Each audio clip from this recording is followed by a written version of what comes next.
Señor defensor. Muchas gracias, Juan. Un saludo desde Perú a los organizadores del evento, a las autoridades aquí presentes. Es un gran honor. El 21 de septiembre, Naciones Unidas involucra a todos los países del mundo en una tarea común, que es fomentar la cultura de paz. Conceptualmente hablando, la cultura de paz no es sino la promoción de valores que van intrínsecamente ligados en cada una de las personas en todo el mundo. Resulta entonces oportuno analizar cómo así esta cultura de paz se antepone a la conflictividad social. Y entonces, países como el nuestro, que recientemente acaba de terminar el año 21 y 22, un momento muy difícil donde se evidencia efectivamente movilizaciones y un accionar desproporcionado de parte del Estado en el afán de ejercitar el ius imperium o el control de poder, resulta siendo perjudicial a la nación. La Defensoría del Pueblo del Perú se esfuerza mucho en hacer y diseñar estrategias que permitan tener alertas tempranas. Alertas tempranas que pretende evitar que la conflictividad social pueda desbordarse y entonces el costo no resulte siendo tan alto como lo que hemos vivido recientemente. Nuestra visión como país no es sino distinto al resto de países latinoamericanos, iberoamericanos, por cuanto necesitamos acercar que las demandas sociales que vienen de nuestras más de 48 pueblos originarios con lenguas acreditadas. Somos un país multiétnico y por lo tanto la comprensión de una vida en igualdad de condiciones resulta siendo muchas veces incomprendida. Y de ahí que la Defensoría, al visibilizar los grandes problemas sociales de las comunidades originarias, cumple un rol entonces de ejercitar el derecho de la comunidad como tal, pero también focalizando el derecho del individuo como persona, y que es deber constitucional nuestro poder ejercitarlo a plenitud. Resulta siendo entonces oportuno que de la evaluación de nuestra participación como Defensoría destacan dos hechos importantes. Primero, lo que constitucionalmente se define como el ejercicio y la defensa de los derechos individuales y colectivos, y luego como la supervisión constante y permanente de la administración estatal. Y ahí venimos a respaldar lo que se ha dicho en esta mañana. Las libertades hay que defenderlas, no obstante señalar si alguna de ellas pasó al momento del libertinaje. Y es que el sistema de control tiene que tener topes. Y por otro lado, necesitamos priorizar nuestro accionar en temas de carácter preventivo. No hay nada mejor que en todas las líneas de acción que tiene el Estado se cumpla esta labor preventiva como un factor inherente a todo tipo de acción. Señalaba nuestro colega de Chile el tema de desastre producto del cambio climático y que es una alerta para nosotros en nuestro país. Indudablemente, si el Estado se prepara para participar activamente en un proceso de descolmatación de ríos, quebradas, de hacer los diques, de hacer los mecanismos de inversión preventivo, entonces cuando se desarrolla esto que ya está como una alerta, el impacto económico, el impacto del derecho de la persona a proteger su vivienda, a proteger su comunidad, no sea tan perniciosa como suele ocurrir en muchos países vecinos y en el país nuestro también. Entonces, esta visión preventiva tiene que ser en sí el ingrediente fundamental de lo que nosotros llamamos la profesionalización del Estado. Un Estado no puede ser de ninguna manera un Estado reactivo, que cuando hay desastres tiene que salir a atender, que cuando hay, por ejemplo, el tema de la pandemia que recientemente ha ocurrido, desnuda las condiciones de servicio de la salud y entonces todos nos ponemos en modo salud. Todos opinan que debe haber más centros de atención primaria, todos determinan que debe haber más intervención asistencial y entonces esta labor que debería ser preventiva se convierte en un tema reactivo. Ocurren desastres, ocurren problemas de conflictividad social. Nuestro país tiene una connotación productiva especial. Si se mantiene con su política económica que no cae a pesar de la crisis, es porque somos un país extractivo, cuya actividad económica está sustentada sobre la minería y está sustentada también sobre otras actividades extractivas como el petróleo, el litio, el gas y otros hidrocarburos. Entonces, cuando hay o existe la inversión privada en querer desarrollar una expansión minera sobre comunidades nativas o sobre comunidades campesinas, el problema pasa porque esas comunidades no tienen luz, no tienen agua, esas comunidades no tienen accesibilidad, pero sí llegan las grandes inversiones. Hoy por hoy tenemos una cartera de 53.000 millones de inversión en minería. Proyectos como Conga, proyectos como Tía María, proyectos como emblemáticos para la región y emblemáticos para el mundo, por la reserva de mineral que tenemos. ¿Ok? Pero ¿por qué no se da? Porque justamente el Estado no cumple el rol profesional, el rol preventivo. Porque si esas comunidades tuvieran accesibilidad a educación, accesibilidad a salud de calidad, accesibilidad en tema de transporte, accesibilidad en todo el sentido de la palabra, entonces habría desarrollado ese binomio interesante y común que siempre se hablan en todos los foros, que es básicamente hacer que, cuidando el medio ambiente, cuyo impacto no sea negativo a su entorno inmediato y al entorno social que están en las ciudades cercanas, pueda desarrollarse de manera correcta.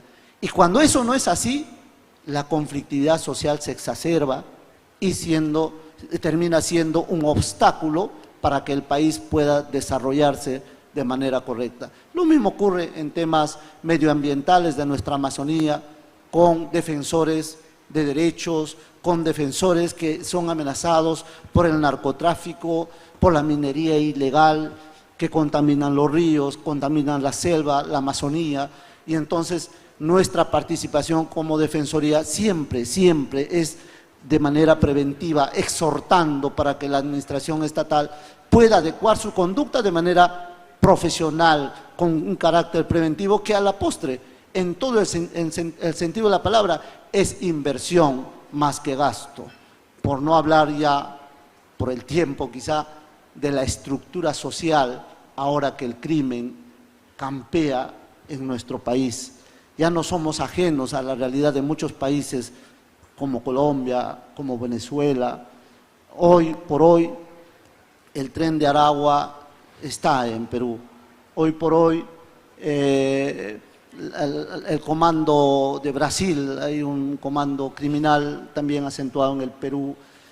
Y es decir, ya estamos hablando de delitos transnacionales que van de la mano con la trata de personas, que van de la mano con las extorsiones, con el sicariato y otros crímenes que debemos rechazarlo desde este foro, que es el foro natural donde todos nosotros como defensores del pueblo tenemos que acudir para sacar conclusiones que resulten siendo aplicables y positivas para la consolidación democrática de nuestros países. No quisiera sino agradecer por esta breve intervención. No quería ahondar un tema que sí me resulta como una agenda para para esta reunión tan importante, qué hacer con nuestra niñez, con nuestra adolescencia y nuestra juventud, que merecen un especial tratamiento en el marco constitucional, en el marco convencional, pero no así hay veces en la priorización de la actividad y de la inversión pública. Y entonces a veces nos equivocamos cuando no sabemos distinguir política de Estado, política pública o política general de gobierno. Cuando no se sabe distinguir, entonces las prioridades no están en el orden que corresponde. La prioridad para nosotros es la nación. La riqueza más importante de todos los países del mundo es su pueblo, es su nación, su comunidad. Y entonces la inversión tiene que ir dirigida a esa comunidad. Y de acuerdo a nuestra Constitución, la niñez, la adolescencia y el adulto mayor con criterio de prioridad. Hoy nomás, acabo de enterarme, son 4.000 millones de soles, que equivale a aproximadamente a más de 1.000 millones de dólares, que se ha incorporado adicionalmente para la lucha contra el crimen y la seguridad. Miren ustedes, esto no es para erradicar ni el crimen ni la inseguridad, es un tema reactivo. Todos los años el Ministerio de Interior, que maneja la policía, pide más presupuesto. El Ministerio Público, que persigue el delito, pide más presupuesto. El Poder Judicial, para que administre justicia, pide más presupuesto, y de ahí viene el ministro de Justicia y dice: necesito dinero para hacer más penales, porque ya no aguanta, todos los penales están hacinados. Y uno dice, bueno, pues hay que asignarle recursos, porque si no, no vamos a poder luchar.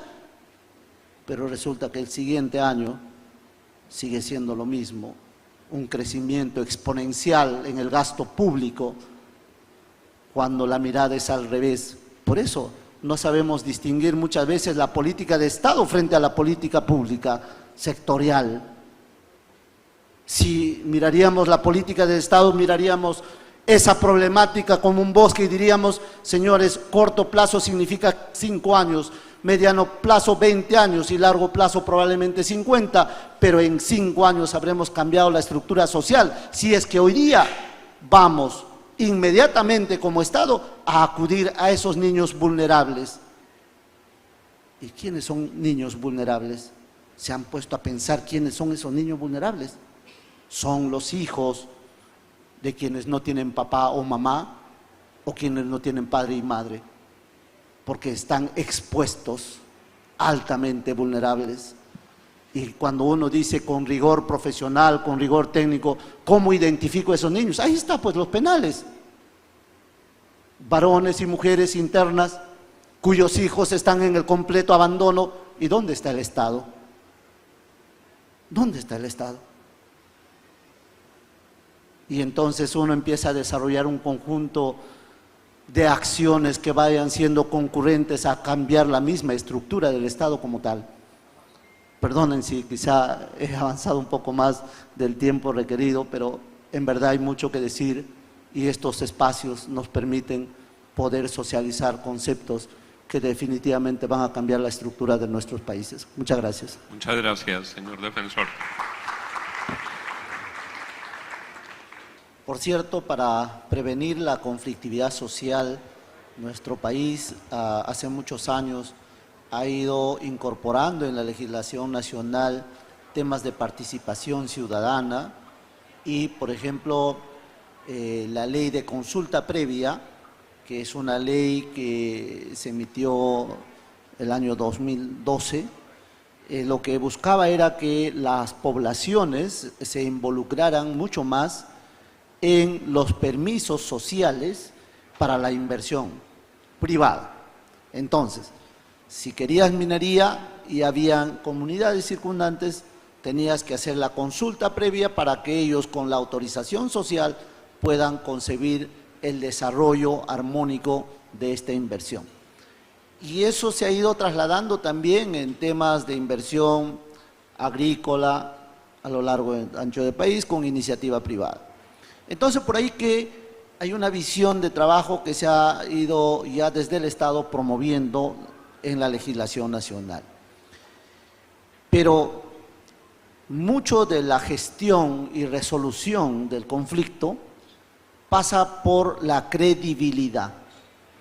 Entonces, nosotros tenemos un observatorio en la Defensoría que de manera permanente, todos los días, actualiza el comportamiento social del país.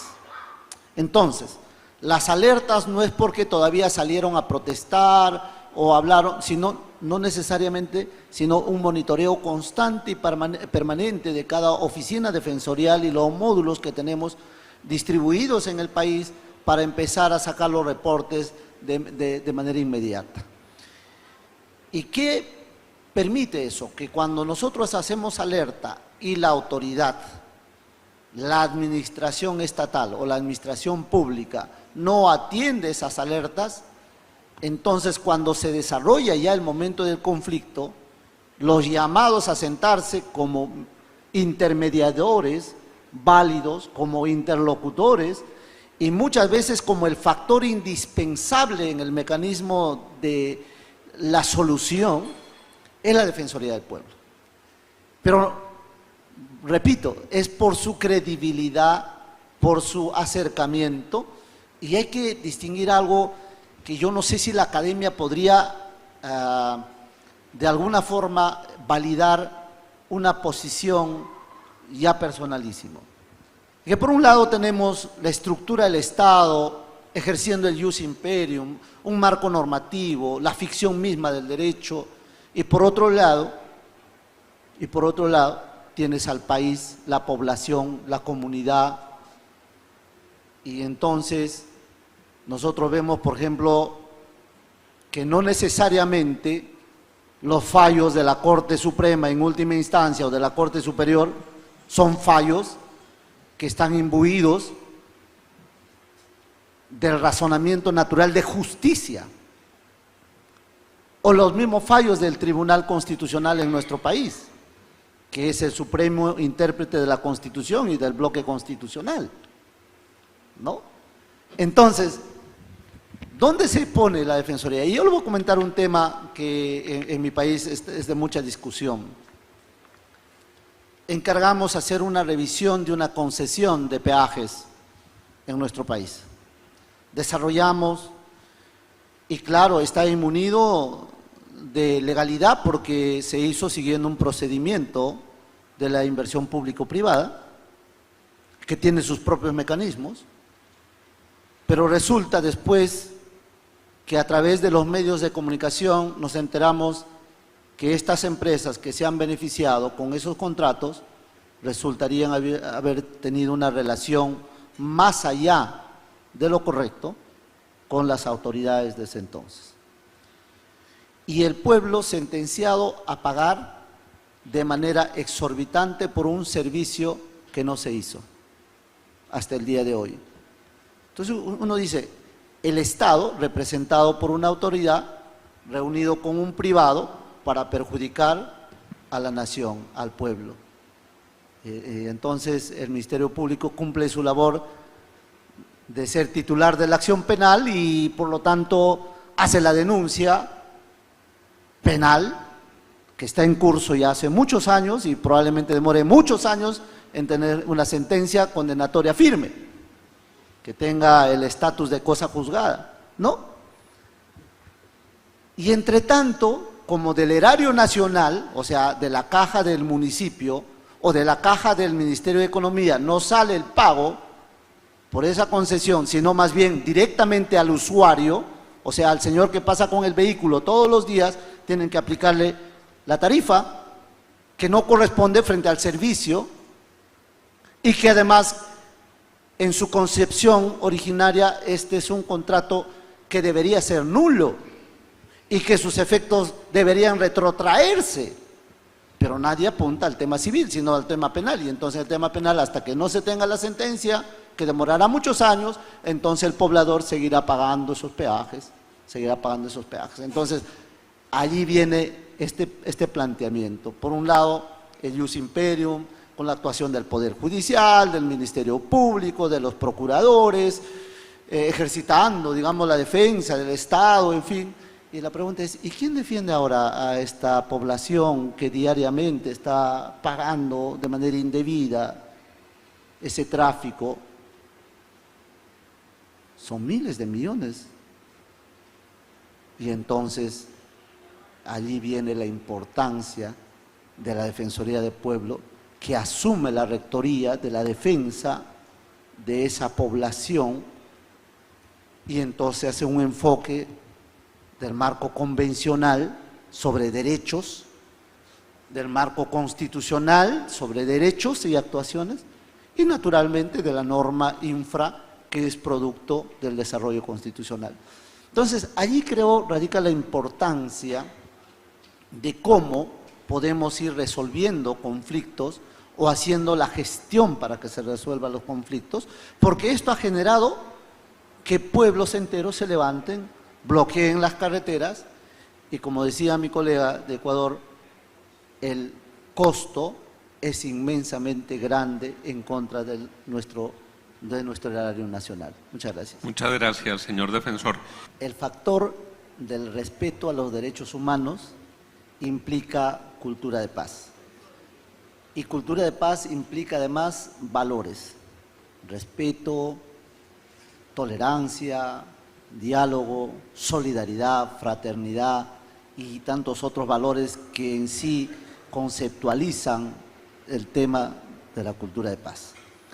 Y siendo así, puedo afirmar que la mejor recomendación para todos nuestros países hermanos es trabajar los valores de un estadio muy temprano con nuestra niñez, nuestra adolescencia, y eso cambia estructuralmente nuestra sociedad.